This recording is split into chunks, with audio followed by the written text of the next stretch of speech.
ಇನ್ನು ಇದೇ ವಿಚಾರಕ್ಕೆ ಸಂಬಂಧಪಟ್ಟಂತೆ ಸಿಎಂ ಸಿದ್ದರಾಮಯ್ಯ ಅವರು ಕೂಡ ಮಾತನಾಡಿರುವಂಥದ್ದು. ಎಸ್ಪಿಪಿ ಬದಲಾವಣೆಯ ವದಂತಿಯ ಬಗ್ಗೆ ಸಿದ್ದರಾಮಯ್ಯನವರ ಪ್ರತಿಕ್ರಿಯೆ. ಎಸ್ಪಿಪಿ ಬದಲಾವಣೆಯ ಬಗ್ಗೆ ನನಗೇನು ಕೂಡ ಗೊತ್ತಿಲ್ಲ, ನನ್ನ ಮೇಲೆ ಯಾರೂ ಕೂಡ ಒತ್ತಡವನ್ನ ಹಾಕಿಲ್ಲ, ಒತ್ತಡ ಹಾಕಿದ್ರೂ ಕೂಡ ನಾನು ಯಾರ ಮಾತನ್ನು ಕೂಡ ಕೇಳಲ್ಲ. ಸಚಿವರು ಒತ್ತಡವನ್ನ ಹಾಕ್ತಿದ್ದಾರೆ ಅನ್ನೋದು ಸತ್ಯಕ್ಕೆ ದೂರವಾದಂತಹ ಮಾತು. ವಿರೋಧ ಪಕ್ಷದವರು ಹೇಳೋದೆಲ್ಲ ಸತ್ಯನಾ ಅಂತ ಪ್ರಶ್ನೆ ಮಾಡಿದ್ದಾರೆ ಸಿದ್ದರಾಮಯ್ಯನವರು. ಪೊಲೀಸರು ಮುಕ್ತ ಸ್ವತಂತ್ರವಾಗಿ ತನಿಖೆಯನ್ನ ಮಾಡ್ತಾ ಇದ್ದಾರೆ ಅಂತ ಹೇಳಿ ಸಿಎಂ ಸಿದ್ದರಾಮಯ್ಯನವರು ಸ್ಪಷ್ಟನೆಯನ್ನ ಕೊಟ್ಟಿದ್ದಾರೆ. ಜೊತೆಗೆ ಎಸ್ಪಿಪಿಯ ಬದಲಾವಣೆಯ ವಿಚಾರಕ್ಕೆ ಕ್ಲಾರಿಫಿಕೇಶನ್ ಅನ್ನು ಕೊಟ್ಟಿದ್ದಾರೆ ತಮ್ಮ ಹೇಳಿಕೆಯ ಮೂಲಕ.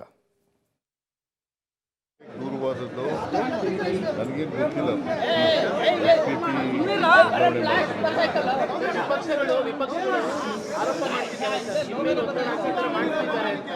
ಸುಳ್ಳು ಅಂತ ಹೇಳಿದ್ನಲ್ರಿ, ವಿಪಕ್ಷ ಹೇಳಿದ್ದೆಲ್ಲ ಸತ್ಯನಾ?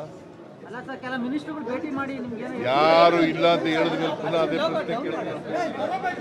ನನ್ನ ಮೇಲೆ ಯಾವ ಮಿನಿಸ್ಟ್ರು ಒತ್ತಡ ಹಾಕಿಲ್ಲ, ಒತ್ತಡ ಹಾಕಿದ್ರು ಕೇಳಲ್ಲ. ಕಾನೂನು ಏನು ಹೇಳ್ತದೆ ಅದೇ ಮಾಡೋದು. ಪೊಲೀಸ್ನವ್ರಿಗೆ ಎಲ್ಲ ಸ್ವಾತಂತ್ರ್ಯನೂ ಕೊಟ್ಟಿದ್ದೀವಿ, ಅವರು ಕಾನೂನು ಪ್ರಕಾರ ಮಾಡಿ ಅಂತ ಹೇಳಿದ್ವಿ. ಪ್ರಸ್ತಾವನೆ ನನ್ನ ಮುಂದೆ ಇಲ್ವಲ್ಲಯ್ಯ.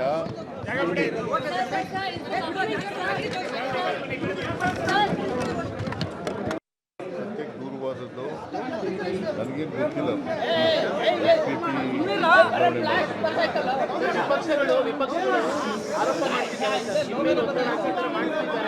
ಸುಳ್ಳು ಅಂತ ಹೇಳಿದ್ನಲ್ರಿ, ವಿಪಕ್ಷ ಹೇಳಿದ್ದೆಲ್ಲ ಸತ್ಯನಾ? ಯಾರು ಇಲ್ಲ ಅಂತ ಹೇಳಿದ್ಮೇಲೆ ಪುನಃ ಅದೇ ಪ್ರಶ್ನೆ ಕೇಳ್ತಾರೆ. ನನ್ನ ಮೇಲೆ ಯಾವ ಮಿನಿಸ್ಟ್ರು ಒತ್ತಡ ಹಾಕಿಲ್ಲ, ಒತ್ತಡ ಹಾಕಿದ್ರು ಕೇಳಲ್ಲ. ಕಾನೂನು ಏನು ಹೇಳ್ತದೆ ಅದೇ ಮಾಡೋದು. ಪೊಲೀಸ್ನವ್ರಿಗೆ ಎಲ್ಲ ಸ್ವಾತಂತ್ರ್ಯನೂ ಕೊಟ್ಟಿದ್ದೀವಿ, ಅವರು ಕಾನೂನು ಪ್ರಕಾರ ಮಾಡಿ ಅಂತ ಹೇಳಿದ್ವಿ. ಪ್ರಸ್ತಾವನೆ ನನ್ನ ಮುಂದೆ ಇಲ್ವಲ್ಲಯ್ಯ. ಇದೇ ವಿಚಾರಕ್ಕೆ ಸಂಬಂಧಪಟ್ಟಂತೆ ಮತ್ತಷ್ಟು ಡೀಟೇಲ್ಸ್ ಅನ್ನು ಕೊಡ್ತಾರೆ ನಮ್ಮ ಪ್ರತಿನಿಧಿ ಶ್ರೀನಿವಾಸ್. ದೂರವಾಣಿ ಸಂಪರ್ಕದಲ್ಲಿ ಜಾಯ್ನ್ ಆಗಿದ್ದಾರೆ. ಶ್ರೀನಿವಾಸ್, ಯಾವ ಸಚಿವರು ಎಷ್ಟೇ ಒತ್ತಡವನ್ನು ಹಾಕಿದ್ರೂ ಕೂಡ ಅಂತಿಮವಾದ ನಿರ್ಧಾರವನ್ನು ತೆಗೆದುಕೊಳ್ಳೋದು ಸಿಎಂ ಸಿದ್ದರಾಮಯ್ಯನವರೇ ಆಗಿರ್ತಾರೆ. ಹಾಗಾಗಿ ಈ ಹೇಳಿಕೆಯ ಮೂಲಕ ಒಂದು ಸ್ಪಷ್ಟನೆ ಸಿಗ್ತಾ ಎಸ್ಪಿಪಿ ಬದಲಾವಣೆಯ ವಿಚಾರಕ್ಕೆ ಅಂತ. ಕರೆ ಸ್ಥಗಿತವಾಗಿರುವಂತಹದ್ದು. Special public prosecutor Prasanna Kumar ಅವರನ್ನ ಬದಲಾವಣೆ ಮಾಡಬೇಕು ಅಂಥೇಳಿ ಕಾಂಗ್ರೆಸ್ನ ಆಂತರಿಕ ಪಾಳೆಯದಲ್ಲಿಯೇ ಒತ್ತಡ ಹೆಚ್ಚಾಗ್ತಾ ಇದೆಯಂತೆ. ಈಗ ಒತ್ತಡ ಎಷ್ಟೇ ಇದ್ರೂ ಕೂಡ, ಯಾವ ಸಚಿವರು ಎಷ್ಟೇ ಪ್ರೆಷರ್ ಹಾಕಿದ್ರೂ ಕೂಡ ಅಂತಿಮ ನಿರ್ಧಾರವನ್ನು ತೆಗೆದುಕೊಳ್ಬೇಕಾಗಿರೋದು ಗೃಹ ಸಚಿವರು ಮತ್ತು ಸಿಎಂ ಸಿದ್ದರಾಮಯ್ಯನವರಾಗಿರ್ತಾರೆ. ಹಾಗಾಗಿ ಸಿಎಂ ಸಿದ್ದರಾಮಯ್ಯನವರೇ ತಮ್ಮ ಹೇಳಿಕೆಯ ಮೂಲಕ ಸ್ಪಷ್ಟನೆ ಕೊಟ್ಟಿರೋದ್ರಿಂದ ಪ್ರಸನ್ನ ಕುಮಾರ್ ಅವರ ಬದಲಾವಣೆ ಕಷ್ಟ ಸಾಧ್ಯ ಅಂತ ಹೇಳಲಾಗ್ತಿದೆ. ಮತ್ತಷ್ಟು ಡೀಟೇಲ್ಸ್ ಅನ್ನು ಕೊಡ್ತಾರೆ ಶ್ರೀನಿವಾಸ್, ದೂರವಾಣಿ ಸಂಪರ್ಕದಲ್ಲಿ ಜಾಯ್ನ್ ಆಗಿದ್ದಾರೆ. ಶ್ರೀನಿವಾಸ್, ಯಾರು ಎಷ್ಟೇ ಒತ್ತಡ ಹೇರಿದ್ರೂ ಕೂಡ ಅಂತಿಮ ನಿರ್ಧಾರವನ್ನು ತೆಗೆದುಕೊಳ್ಬೇಕಾಗಿರೋದು ಹೋಮ್ ಮಿನಿಸ್ಟರ್ ಮತ್ತು ಸಿಎಂ ಆಗಿರ್ತಾರೆ. ಸಿಎಂಎ ಈ ಪ್ರಕರಣಕ್ಕೆ ಹೇಳಿಕೆ ಕೊಟ್ಟಿರೋದ್ರಿಂದ ಎಸ್ಪಿಪಿ ಬದಲಾವಣೆ ಕಷ್ಟ ಸಾಧ್ಯ ಅಂತ ಕಾಣಿಸ್ತಿದೆ.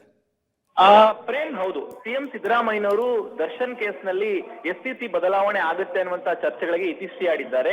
ಆ ಎಸ್ಪಿಪಿ ಬದಲಾವಣೆ ಸಂಬಂಧ ನನ್ನ ಮುಂದೆ ಯಾವುದೇ ಪ್ರಸ್ತಾಪ ಇಲ್ಲ ಅನ್ನುವ ಮೂಲಕ ಆ ಬದಲಾವಣೆಯ ಊಹಾಪೋಹಗಳಿಗೆ ತೆರೆಯನ್ನ ಹೇಳ್ತಿದ್ದಾರೆ.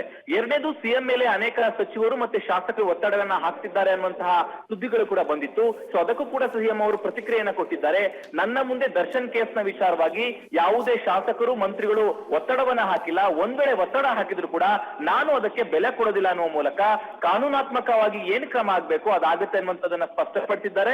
ಪೊಲೀಸರಿಗೆ ನಾವು ಫುಲ್ ಸ್ವಾತಂತ್ರ್ಯವನ್ನ ಕೊಟ್ಟಿದ್ದೇವೆ, ಅವರು ಕಾನೂನಾತ್ಮಕವಾಗಿ ಕ್ರಮಗಳನ್ನು ತೆಗೆದುಕೊಳ್ಳೋದಕ್ಕೆ ಅವರಿಗೆ ಫ್ರೀ ಹ್ಯಾಂಡ್ ಅನ್ನ ಕೊಟ್ಟಿದ್ದೀವಿ ಅನ್ನೋ ಮೂಲಕ ದರ್ಶನ್ ಕೇಸ್ನಲ್ಲಿ ಯಾವುದೇ ಕಾರಣಕ್ಕೂ ನಾವು ಹಸ್ತಕ್ಷೇಪ ಮಾಡೋದಿಲ್ಲ ಅನ್ನುವಂಥದ್ದನ್ನ ಸಿಎಂ ಅವರು ಸ್ಪಷ್ಟಪಡಿಸಿರುವಂತದ್ದು. Prem, okay, thank you Srinivas ತಮ್ಮೆಲ್ಲ ಮಾಹಿತಿಗಾಗಿ. ಪ್ರಕಾರನೇ ಎಲ್ಲ ಪಿಪಿಗಳು ಕೆಲಸ ಮಾಡಬೇಕು. ಯಾರನ್ನೇ ಅಪಾಯಿಂಟ್ ಮಾಡಿದ್ರು ಕೂಡ ಕಾನೂನು ಲಾ ಬುಕ್ ಒಂದೇ ಅಲ್ವಾ, ಲಾ ಪ್ರೊವಿಷನ್ಸ್ ಒಂದೇ ಇರುತ್ತೆ. ಅವರು ಅದನ್ನ ಬೇರೆ ಥರ ಮಾಡೋಕ್ಕಾಗಲ್ಲ. ಇಲ್ಲ, ಆ ರೀತಿ ನನ್ಗೆ ಗೊತ್ತಿಲ್ಲಪ್ಪ. ನನಗೆ ಗೊತ್ತಿರೋ ಹಾಗೆ ಅಂಥದ್ದೇನು ನನಗೆ ಗೊತ್ತಿಲ್ಲ. ಇನ್ನು ಹಂಗೇನಾರ ಬದಲಾವಣೆ ಒಂದು ವೇಳೆ ಮಾಡಿದರೂ ಕೂಡ ಅದರಲ್ಲಿ ಏನು ತಪ್ಪೇನಿಲ್ಲ.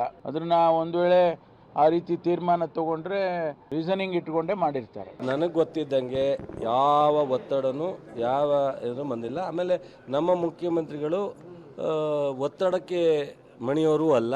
ಬಟ್ ಇದೆಲ್ಲ ಏನಾಗುತ್ತೆ, ಲೀಗಲ್ ಆ್ಯಕ್ಷನ್. ಸೊ ಯಾರಿಗೇನೇ ಆತ್ಮೀಯತೆ ಇರ್ಬೋದು. ಈಗ ಆತ್ಮೀಯತೆ ಇದ್ದವ್ರು ತಪ್ಪೇ ಮಾಡಲ್ಲ ಅಂತಲ್ಲ, ಆತ್ಮೀಯತೆ ಬೇರೆ, ವಿಶ್ವಾಸ ಬೇರೆ. ಸೊ ಇವೆಲ್ಲ ಇನ್ಸಿಡೆಂಟ್ಗಳು ಆಕಸ್ಮಿಕ ಆಯಿತು ಅಥವಾ ಪರ್ಪಸ್ಲಿ ಆಯಿತು, ಇದನ್ನು ತೀರ್ಮಾನ ಕೋರ್ಟಲ್ಲಾಗುತ್ತೆ. ಪಬ್ಲಿಕ್ ಪ್ರಾಸಿಕ್ಯೂಟರ್ನ ಬದಲಾವಣೆ ಮಾಡ್ತಾರೆ ಅಂತೇಳಿ ಪ್ರಸನ್ನ ಕುಮಾರನ ಎಲ್ಲೋ ಒಂದು ಕಡೆ ಮಾಧ್ಯಮದಲ್ಲಿ ಬಿತ್ತರಿಸ್ತಾ ಆಗಿದೆ. ಬಹುಶಃ ನನಗನ್ನಿಸ್ತದ ಈಗಿರುವಂಥ CM ಅವರು ಬಹುಶಃ ಆ ಒತ್ತಡಕ್ಕೆ ಮಣಿಯೋದಿಲ್ಲ ಅಂತೇಳಿ ನನಗನ್ನಿಸ್ತದೆ. ಯಾಕಂದರೆ ಎಲ್ಲವೂ ಹಳೆದು ತೂಗಿನೇ ಈ ನಿರ್ಣಯ ಕೈಗೊಂಡಿದ್ದಾರೆ. ಈ ಪ್ರಕರಣ ಏನಾದರೂ ಸರ್ಕಾರ ಮುಚ್ಚಿ ಹಾಕ್ಲಿಕ್ಕೆ ಪ್ರಯತ್ನ ಮಾಡಿತು ಅಂತಂದರೆ ಈ ಸರ್ಕಾರ ಈ ಸಾರ್ವಜನಿಕರಿಗೆ ಮತ್ತು ಸಾಮಾನ್ಯರಿಗೆ ಅತ್ಯಂತ ಘೋರ ಅನ್ಯಾಯ ಮಾಡಿದಂತಾಗಲಿ ಆಗ್ತದಂತೇಳಿ ಬಯಸ್ತೇನೆ. ನೋಡಿ, ತನಿಖೆಯನ್ನು ದಾರಿ ತಪ್ಪಿಸ್ತಕ್ಕಂಥ ಕೆಲಸವನ್ನು ಯಾವ ಸರ್ಕಾರ ಮಾಡಿಕೊಡ್ದು, ಅದನ್ನು ಏನು SPP ಅವ್ರನ್ನ ಹಾಗೆ ಮುಂದುವರಿಸಬೇಕು, ತನಿಖಾಧಿಕಾರಿಗಳನ್ನು ಹಾಗೆ ಮುಂದುವರಿಸಬೇಕು, ತನಿಖೆಯ ದಾರಿ ತಪ್ಪಿಸ್ತಕ್ಕಂಥ ಕೆಲಸವನ್ನು ಮಾಡಬಾರ್ದು ಅಂತೇಳಿ BJP ಆಗ್ರಹ ಪಡಿಸುತ್ತೆ.